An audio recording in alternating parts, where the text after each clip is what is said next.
Hello everyone. তো আমাদের দেশে যাওয়ার আর কিছুদিনই বাকি আছে।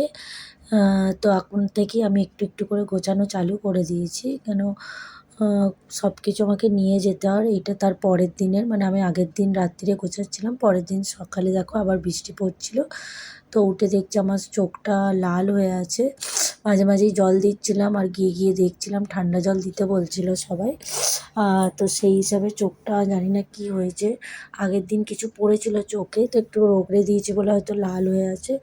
তো খুব কটকট করছিল চোখটা, লালও হয়েছিল।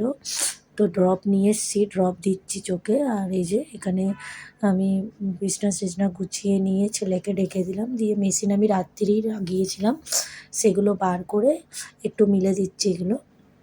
দিয়ে এখানে চলে এসেছি চা বসানোর জন্যে।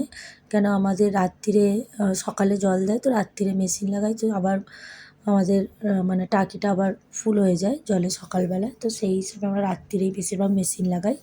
তো এখানে চা বসিয়ে নিয়ে নাস্তা করে নিলাম। যাবো একটু বাইরে, একটু দরকারি কাজের জন্য ব্যাংকে যাব। তো সেই হিসাবে রেডি হয়ে নিলাম। এরই মধ্যে স্বামীকেও নাস্তা দিয়ে দিয়েছিলাম। হাসবেন্ড নাস্তা করে বেরিয়ে গেছে। তো দুজনে বেরিয়ে পড়েছি ব্যাংকে যাওয়ার জন্যে। ছুটি আছে, কিন্তু দেখো ছুটিতে আমাদের কিছু না কিছু রোজের কাজ থাকে। বেরোতেই হয় আমাদের, যে আরাম করবো এরকম কিছু নয়। তো এখানে কাজ মিটিয়ে নিলাম। এইচডিএফসি ব্যাংকে কিছুটা কাজ ছিল। তারপর আমরা গেছিলাম এসবিআইয়ে। তো এসবিআইয়ে একটু আমার কাজ ছিল, সেগুলো মিটিয়ে নিয়ে আমরা বেরিয়ে পড়লাম। এই দেখো যে ঝড়টা সকালবেলা, মানে রাত্তিরে একটু ঝড় বৃষ্টি হয়েছিল, সকালেও ছিল। তো সেই গাছগুলো কিরম সোসাইটির হেলে গেছে। এরপর এসে চান টান করে পুজো করে নিলাম।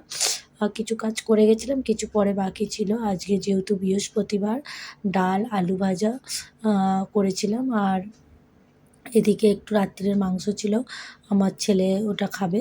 তারপরে বিকেলবেলা বাসন টাসন মেজে একটু রেস্ট নিয়ে বেরিয়ে পড়েছিলাম একটু জুতো কেনার জন্য, যেহেতু দেশে যাব, ওখানেও বৃষ্টি হচ্ছে। তো এখানে সেল দিচ্ছিল বর্ষার জুতো, তো সেইগুলো কিনে নিলাম। দুজনে দুটো জুতো কিনেছি, আমি আমার ছেলের।